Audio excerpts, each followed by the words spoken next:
भगवान शिव ने बताया कि कलयुग की स्त्रियां किस श्राप के कारण पराये पुरुषों में रत रहती हैं।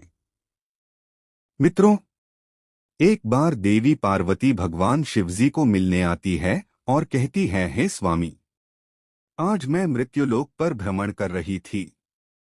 तब मैंने देखा कि कई स्त्रियां अपने पति को धोखे में रखकर पराये पुरुषों में रत रहती हैं। हे प्रभु, मैं जानना चाहती हूँ वह कौन सा शाप स्त्रियों को कलयुग ने दिया था जिस कारण से स्त्रियां आज उन्मत्त होकर जी रही है। हर दूसरी स्त्री पति या पिता को धोखे में रख रही है तथा स्वेच्छाचारी बन रही है। हे प्राणनाथ, कृपा करें और मेरी इन आशंकाओं को दूर करें। मित्रों, भगवान शिव कहते हैं, हे देवी पार्वती, आज आपने जो कलयुग की स्त्री के विषय में प्रश्न किए हैं वह एक अटल सत्य है। यह कलयुग के कली पुरुष का शाप है जिसकी कथा मैं आपको आज सुनाता हूँ। हे देवी, जो भी मनुष्य इस कथा को पूरा ध्यान से सुनता है वह अपने जीवन साथी को कभी धोखा नहीं देता है तथा उन्हें मनचाहे जीवन साथी की संगति प्राप्त होती है और समय के साथ साथ उनके प्रेम में वृद्धि होती है। हे देवी पार्वती, मेरा आपसे निवेदन है, आप इस कथा का श्रवण और प्रसार अवश्य करें ताकि हर एक पति पत्नी के बीच प्रेम और स्नेह की कभी कमी न हो और वे हमेशा एक दूसरे के प्रति एक निष्ठ का भाव रखें। मित्रों, भगवान शिव कहते हैं, हे देवी पार्वती, यह एक सत्य घटना पर आधारित कथा है जो कि आज से 5000 साल पुरानी है। जब कलयुग शुरू हो रहा था, निषेध देश के वीरसेन पुत्र नल नाम के एक राजा थे। वे रूप और गुणों से परिपूर्ण होने के साथ साथ सभी तरह के अस्त्रों शस्त्रों में उन्हें महारत प्राप्त था, किंतु उन्हें एक खेलने की बुरी आदत थी। उसी काल में विदर्भ देश पर भीष्मक नाम के एक राजा राज्य करते थे। उन्होंने दमन ऋषि को प्रसन्न कर उनसे वरदान के रूप में 4 संतान प्राप्त की थी, जिसमें से 3 पुत्र और 1 कन्या थी। पुत्रों के नाम थे दंभ, दांत, दमन और पुत्री का नाम था दमयंती। देवी लक्ष्मी के समान रूपवती थी। ऐसा भी माना जाता है कि उस समय तीनों लोकों में दमयंती के समान कोई भी कन्या सुंदर नहीं थी।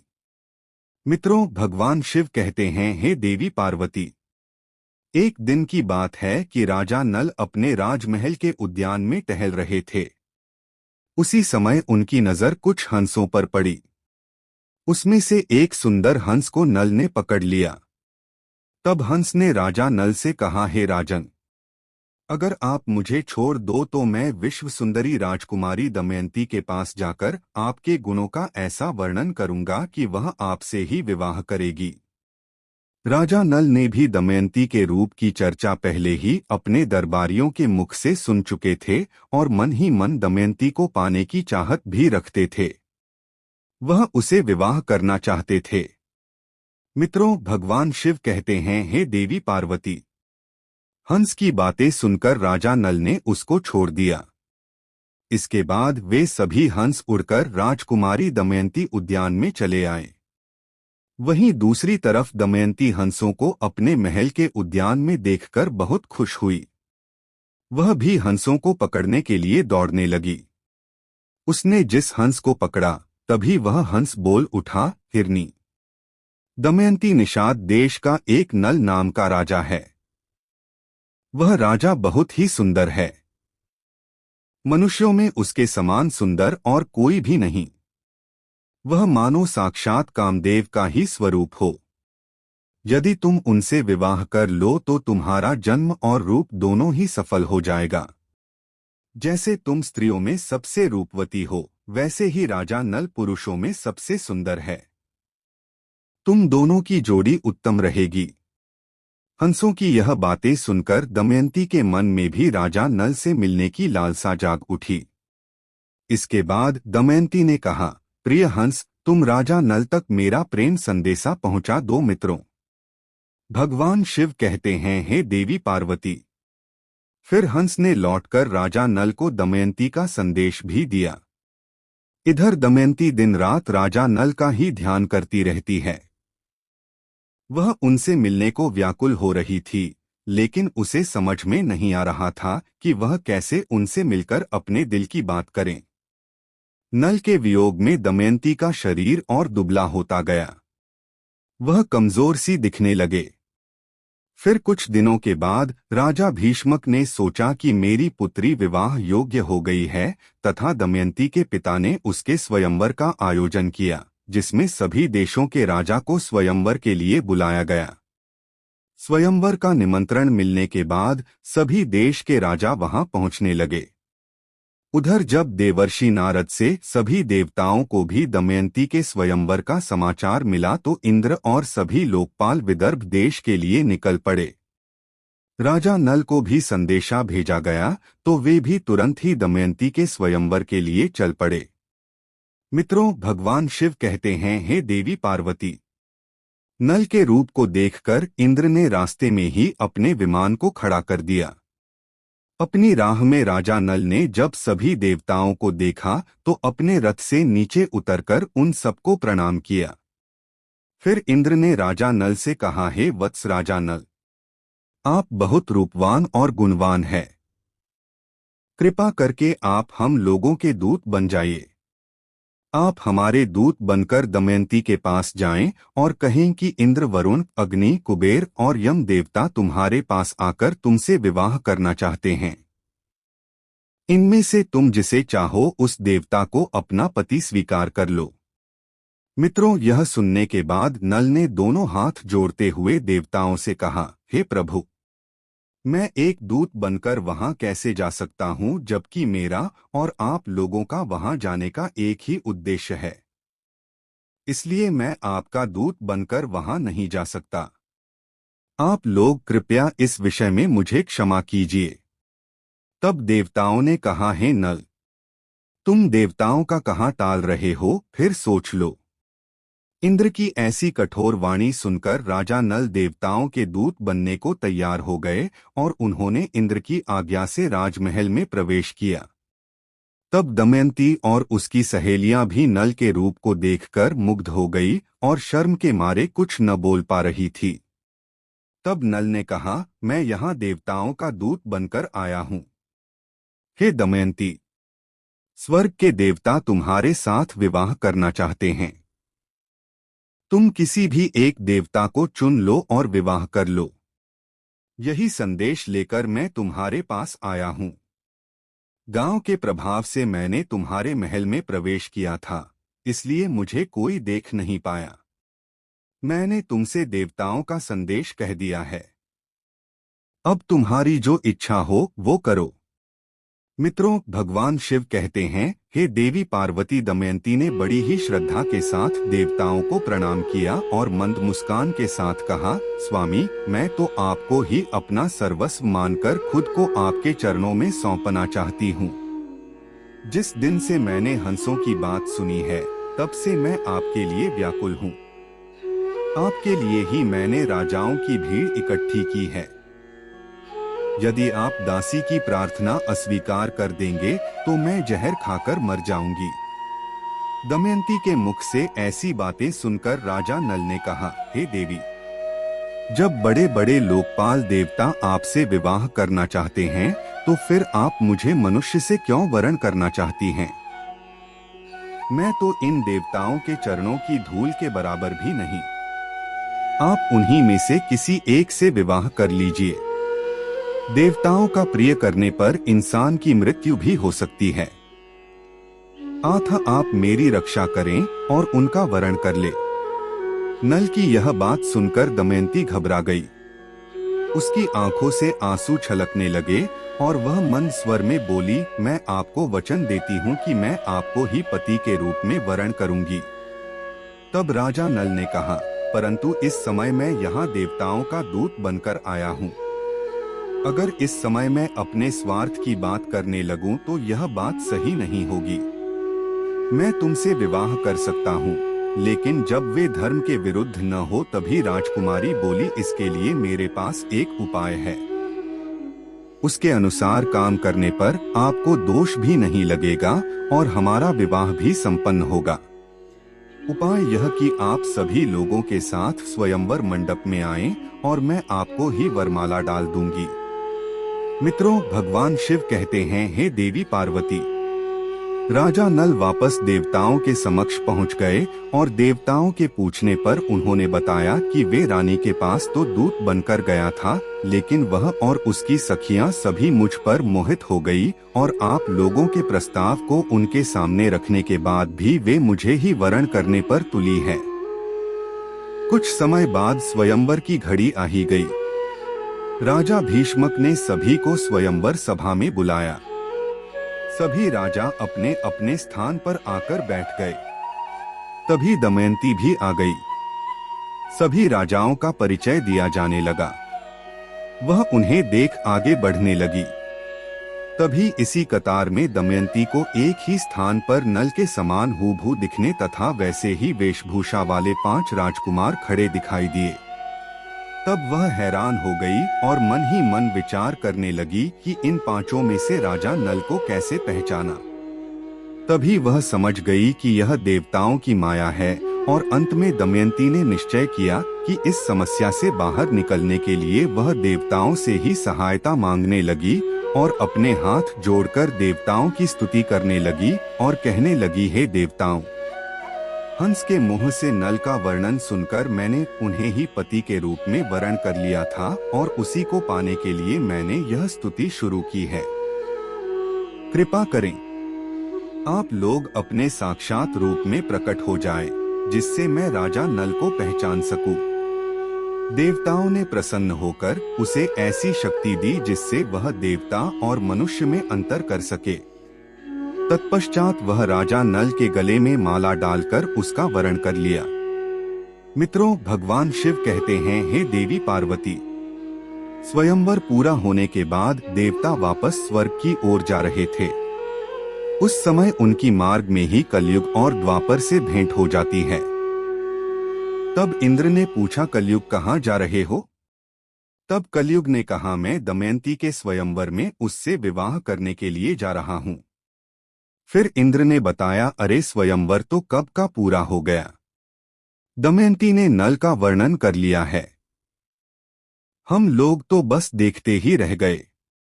यह सुन कलयुग बोला, यह तो अनर्थ हो गया। उसने देवताओं का घोर अपमान किया है, इसलिए उसे इस अपराध दंड अवश्य मिलना चाहिए।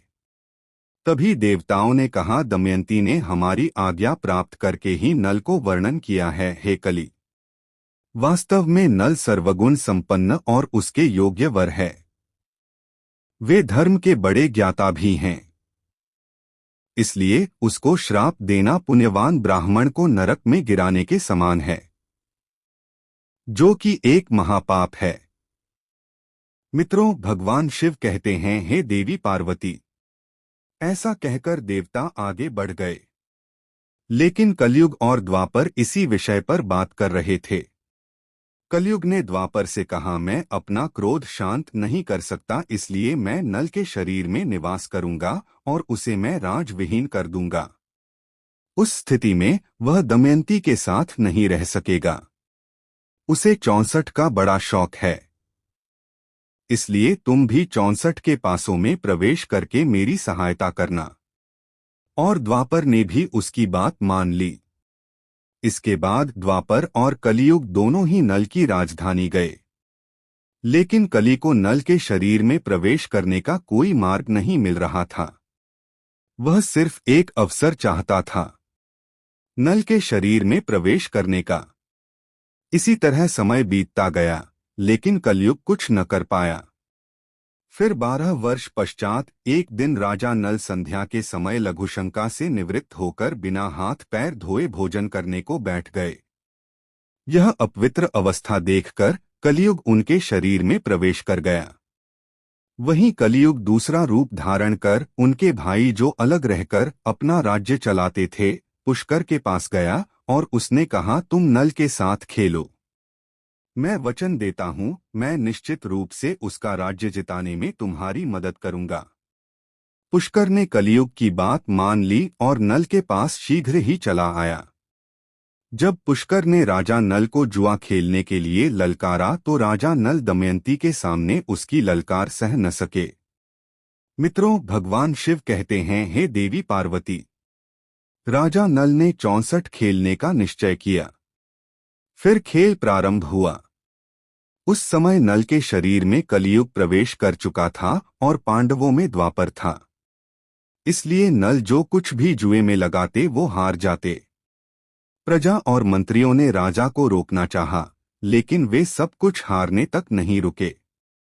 जब मंत्रियों ने रानी तक राजा को रोकने का संदेश पहुंचाया तब दमयंती ने राजा नल से कहा, हे स्वामी, आपकी सारी प्रजा आपके दुख के कारण अचेत हुई जा रही है। इतना कहकर दमयंती भी रोने लगी। लेकिन राजा नल कलियुग के वश में होने के कारण उसकी एक बात भी नहीं सुन रहे थे और जुआ खेलते रहे। द्वापर का पांडवों पर नियंत्रण था, इसलिए राजा नल जो भी पांसे फेंकते थे उनके प्रतिकूल ही पड़ते। जब दमयंती ने यह सब देखा तो राजा नल के सारथी को बुलाकर बच्चों को रथ में बिठाकर कुंडी नगर को भेज दिया। इसके बाद पुष्कर ने राजा नल का सारा धन 64 में जीत लिया और बोला, क्या तुम्हारे पास दांव पर लगाने के लिए कुछ और भी है? अगर तुम दमयंती को दांव पर लगाने के लायक समझो तो उसे भी लगा सकते हो। बदले में मैं सब कुछ वापस लौटा दूंगा। लेकिन राजा नल ने दमयंती को दांव पर नहीं लगाया। मित्रों, 64 में सब कुछ हारने के बाद राजा नल और दमयंती जंगल जंगल भटकने लगे तो उन्हें भोजन तक नसीब नहीं होता था। एक दिन राजा नल ने देखा कि कई पक्षी उनके पास आकर बैठ गए।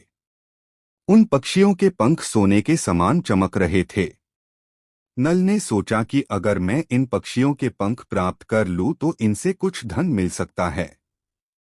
ऐसा सोचकर उन्हें पकड़ने के लिए नल ने उन पर अपने पहने हुए वस्त्र डाल दिए। लेकिन पक्षी उनके वस्त्र भी लेकर उड़ गया। असल में पक्षी नहीं थे। राजा के पास जो राजसी वस्त्र थे वे कल युग पक्षी बनकर उसे भी छीनने को आया था। नल अब नंगे होकर बड़ी ही खिन्नता के साथ ऊपर देखता हुआ रह गया और मायूस होकर वह दमयंती के पास पहुंचा और उसे सामने के मार्ग दिखाने लगा। दमयंती, तुम देख रही हो, यहाँ बहुत से रास्ते हैं। अवंती की ओर जाता है। दूसरा पर्वत होकर दक्षिण देश को सामने विंध्याचल पर्वत है। यह रोशनी नदी समुद्र में मिलती है और यह कौशल देश का मार्ग है। राजा नल का दुख और लाचारी देखकर दमयंती की आंखें आंसुओं से भर गई। नल से कहा, क्या आपको लगता है कि मैं आपको छोड़कर अकेली कहीं जा सकती हूँ? मैं आपके साथ रहकर ही आपके दुखों को बांटना चाहती हूँ। दुख में आपका साथ देना मेरा पहले धर्म है। ऐसा कहकर नल के मन के दुखों को हल्का कर देती है। उस समय नल के शरीर पर एक भी वस्त्र नहीं था और ना ही जमीन पर सोने या बैठने के लिए कोई वस्त्र थे। मित्रों, भगवान शिव कहते हैं, हे देवी पार्वती। नल और दमयंती के साथ कलियुग ने अपना क्रोध इस प्रकार से निकाला। फिर संध्या समय वे दोनों वहीं पर ही सो गए। कुछ समय बाद नल गहरी सोच में पड़ गया और मन ही मन कहता है कि यह मुझसे बड़ा प्रेम करती है। प्रेम के कारण ही उसे इतना दुख झेलना पड़ रहा है। फिर राजा नल ने सोचा कि इसे छोड़कर चला जाऊं तो संभव है कि इसे इन दुखों से राहत मिल जाए और यह चलते चलते अपने पिता के राज्य को चली जाए। यह सोचकर उसने दमयंती की साड़ी को फाड़कर अपना शरीर ढक लिया। दमयंती गहरी निद्रा में थी और नल उसे छोड़कर निकल गए। दरअसल शरीर में कलियुग का प्रवेश होने के कारण राजा नल की बुद्धि नष्ट हो गई थी। इसलिए वे अपनी पत्नी को वन में अकेला छोड़कर वहां से चले गए। जब दमयंती की नींद टूटी तब उसने देखा कि राजा नल वहां नहीं है। यह देख वह चौंक गई और राजा नल को पुकारने लगी। जब दमयंती को राजा नल बहुत देर तक दिखाई नहीं पड़े तो वह जोर जोर से रोने लगे और भटकती हुई जंगल के बीच पहुंच गई। वहां एक बड़े से अजगर ने दमयंती पर हमला कर दिया और दमयंती चिल्लाने लगी। तब उसके स्वर एक व्याध के कान में पड़े। वह उधर ही घूम रहा था। वह दौड़कर वहां आया और यह देखकर कि दमयंती को अजगर निगल रहा है, तभी उस शिकारी ने तेज बाणों से उस अजगर का मुंह चीर डाला। फिर उसने दमयंती को अजगर से छुड़ाकर सहारा देकर भोजन करवाया। तत्पश्चात तुम कौन हो, किस कष्ट के कारण इस निर्जन वन में भटक रही हो, ऐसा पूछा। मित्रों, दमयंती की सुंदरता चाल देखकर वह व्याध उस पर अत्यंत मोहित हो चुका था।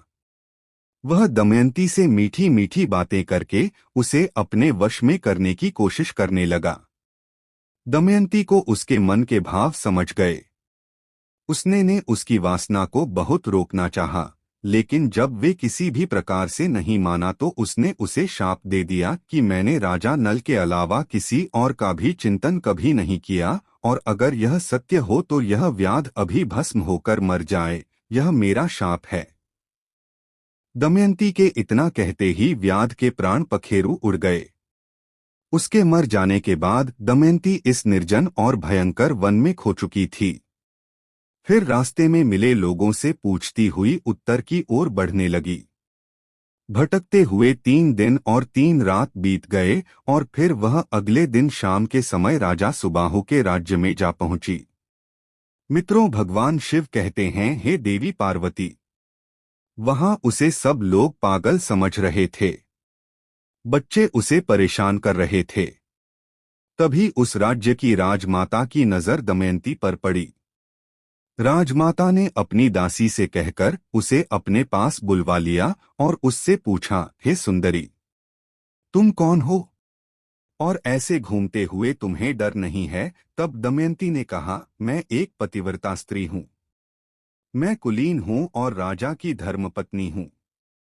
तब रानी ने कहा, ठीक है, तुम महल में ही रह जाओ।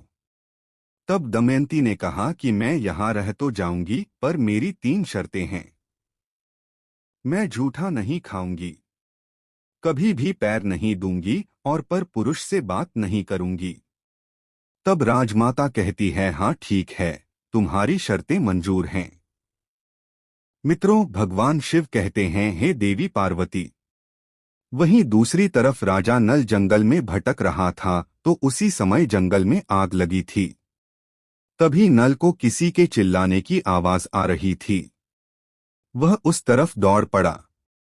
वहां पहुंचकर उन्होंने देखा कि नागराज कुंडली मारकर बैठे हुए हैं। उसने नल से कहा, राजन, मैं करकोटक नाम का सर्प हूं। मैंने नारद मुनि को धोखा दिया था तो इसलिए उन्होंने शाप दिया कि जब तक राजा नल तुम्हें न उठा ले तब तक यहीं पड़े रहना। उनके उठाने पर ही तुम्हें इस शाप से मुक्ति मिल जाएगी। उनके श्राप के कारण कई सालों से मैं यहाँ से एक भी कदम आगे नहीं बढ़ा। हे राजन, तुम मेरी रक्षा करो, फिर मैं तुम्हें तुम्हारे हित की बात बताऊंगा और तुम्हारा मित्र बन जाऊंगा। मेरे वजन से मत डरो, मैं अभी हल्का हो जाता हूं। और देखते ही देखते नागराज अंगूठे के बराबर हो गए। इसके बाद नल उसे उठाकर जंगल से बाहर ले आए। फिर करकोटक ने कहा, हे राजन, अब तुम अभी मुझे जमीन पर मत रखना, कुछ कदम गिनकर चलो। तब राजा 123 करते हुए राजा नल ने यूं ही पृथ्वी पर 10वां कदम रखा। तभी करकोटक ने उसे डस लिया। उसका नियम था कि जब भी कोई बोले वह दंश करता था। मित्रों, तब वह राजा नल अचंभित रह गए। और फिर करकोटक ने कहा, हे राजन, तुम्हें कोई पहचान न सके इसलिए मैंने डस के तुम्हारा रूप बदल दिया है। कलयुग ने तुम्हें बहुत दुख दिया था, अब मेरे विष के कारण वह तुम्हारे शरीर में बहुत दुखी रहेगा। तुमने मेरी रक्षा की है, मेरे विष के कारण तुम्हें हिंसक पशु पक्षी या फिर शत्रु का भी कोई भय नहीं रहेगा। अब तुम पर किसी भी विष का प्रभाव नहीं होगा और युद्ध में हमेशा तुम्हारी जीत होगी। करकोटक ने राजा नल को दिव्य वस्त्र भी दिए और फिर वहां से अंतर्ध्यान हो गया। मित्रों, भगवान शिव कहते हैं, हे देवी पार्वती। उसके बाद राजा नल वहां से चलते हुए राजा ऋतुपर्ण की राजधानी अयोध्या में पहुंचे। फिर उन्होंने दरबार में पहुंचकर राजा से कहा, मेरा नाम बाहुक है। मैं घोड़ों को हाँकने और उन्हें तरह तरह की चालें सिखाने का काम करता हूं। घुड़ विद्या में मेरे जैसा निपुण इस समय पृथ्वी पर और कोई भी नहीं। बाहुक की बातें सुनकर उसे राजा अपने पास रख लेते हैं। उन दोनों की अच्छी मित्रता बन जाती है। राजा नल ऋतुपर्ण को घुड़ विद्या सिखाते हैं और ऋतुपर्ण नल को 64 का खेल सिखाते हैं। अब इसी तरह कुछ दिन बीत जाते हैं।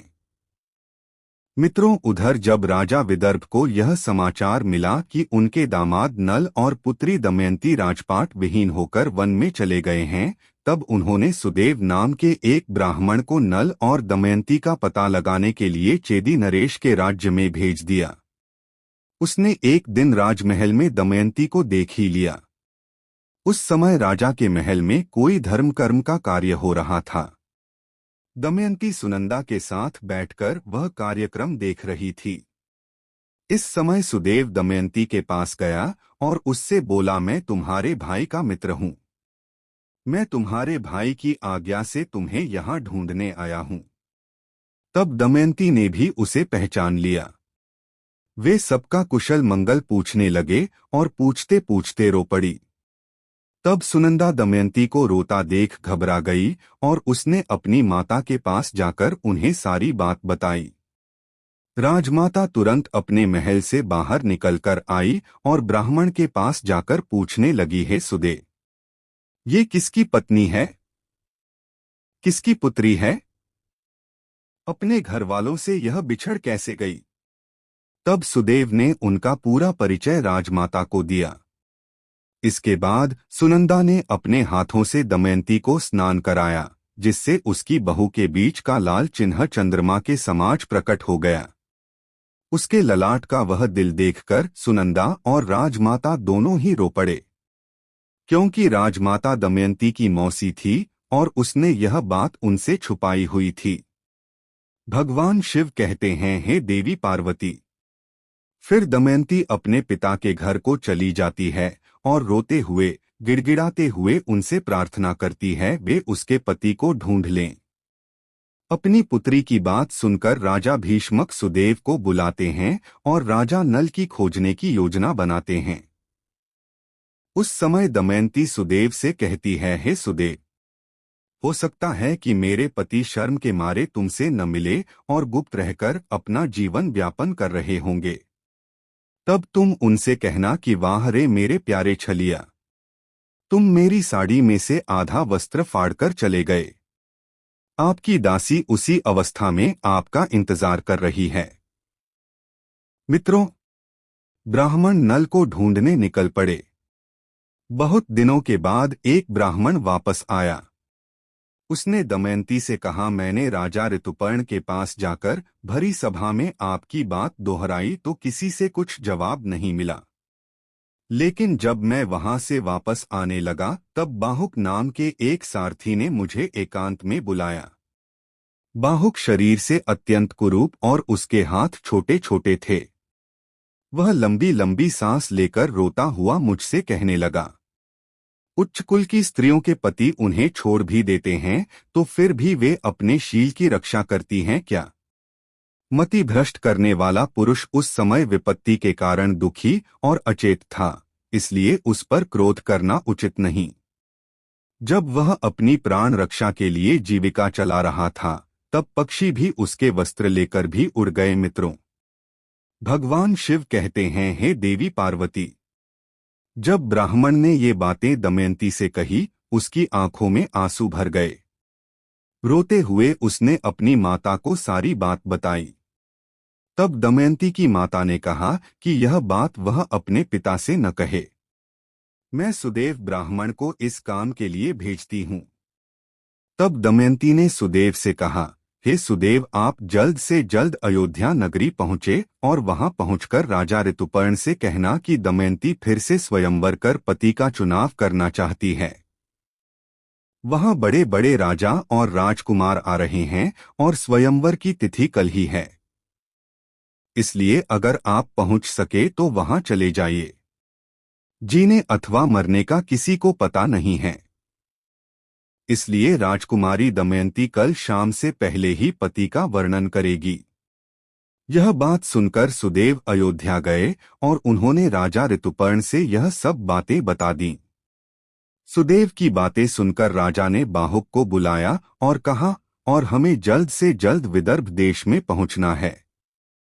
मित्रों, ऐसी बातें सुनकर जैसे नल का कलेजा ही फट गया और उसने सोचा कि यह संभव नहीं है कि दमयंती दूसरा विवाह करना चाहती है। फिर नल और ऋतुपर्ण शीघ्रता से रथ में बैठकर विदर्भ में आते हैं। घोड़ों की चाल से दमयंती को पता लग जाता है कि हो न हो इस रथ का सारथी स्वयं राजा नल ही है। जब उसने खिड़की से बाहर झांककर देखा तो एक कुरूप व्यक्ति घोड़ों की सेवा कर रहा था। दमयंती को पता लग गया कि वही राजा नल है। वह दौड़ते हुए उनके पास गई और उसे गले से लगा लिया। तभी बाहुक ने करकोटक नाम के जो वस्त्र पहने हुए थे उसे उतार दिए और पत्नी के सच्चे प्रेम के कारण कलयुग का असर समाप्त हो गया, जिस कारण से वह राजा नल के शरीर से बाहर आता है और दमयंती का पति के प्रति प्रेम भाव देखकर उसे अत्यधिक घृणा हो जाती है। वहीं राजा नल भी अपने पूर्व रूप में वापस आ जाते हैं। मित्रों, भगवान शिव कहते हैं, हे देवी पार्वती, किंतु अभी भी द्वापर युग का काल थोड़ा शेष था, जिस कारण से कल ही नल और दमयंती को अपने वशीभूत नहीं कर पाया और उसने क्रुद्ध होकर दमयंती को शाप दिया कि हे दमयंती, आज तो तुम मेरे वशीभूत नहीं हो पाई, अपितु मैं कलियुग की नारियों को यह शाप देता हूँ। मित्रों, भगवान शिव कहते हैं, हे देवी पार्वती, अब मैं आपके सारे प्रश्नों के उत्तर देता हूँ जो कलियुग ने स्त्रियों को दिए थे। हे गौरी, कलयुग कहता है यह स्त्रियां आलसी बन जाएंगी, देर से उठेगी, पति के साथ ही भोजन करेगी। वे अपनी पति से कभी भी संतुष्ट नहीं रहेगी और अधिक धन की लालची बन जाएगी। आठ कलयुग में स्त्रियों का राज हो जाएगा। हर घर की पुत्रवधू काम के लिए घर से बाहर जाएगी। धन की प्राप्ति होने स्वेच्छाचार बन जाएगी। उन्हें पति से ज्यादा पराये पुरुष अधिक पसंद होंगे। वे सही समय पर विवाह नहीं करेंगी तथा स्त्री को जो मां बनने का वरदान मिला है उसका भी अपमान करेगी और स्वयं बच्चे को जन्म देना नहीं चाहेगी। हे पार्वती, कलियुग की स्त्री कम वस्त्र परिधान करेंगी। उनका प्रेम भी झूठा होगा। बाल कटवा लेगी, ठीक से बच्चों और परिवार की परवरिश नहीं करेंगी तथा अपने घर के वृद्ध लोगों को घर से बाहर निकाल देगी। हे गौरी, कुंवारी कन्या जो कि स्वयं देवी का स्वरूप है वह भी विवाह पहले गर्भवती हो जाएगी। उनका पूजा पाठ में मन नहीं लगेगा। केवल दिखावे के लिए ईश्वर की पूजा करेंगे, किंतु जो लोग धर्म का पालन करते हुए ईश्वर का नाम स्मरण करते हैं उन्हें मुक्ति मिल जाती है। जो स्त्री पति और ईश्वर सेवा सच्चे मन से करती है वह देवी समान पूजनीय रहेगी। उन पर मेरा आशीर्वाद सदैव बना रहता है। अगर यह कथा आपको अच्छी लगी तो कमेंट में जरूर बताएं। वीडियो को लाइक करें, परिवार के साथ शेयर करें और कमेंट में हर हर महादेव जरूर लिखें। साथ ही चैनल को सब्सक्राइब करें। आप सभी का धन्यवाद।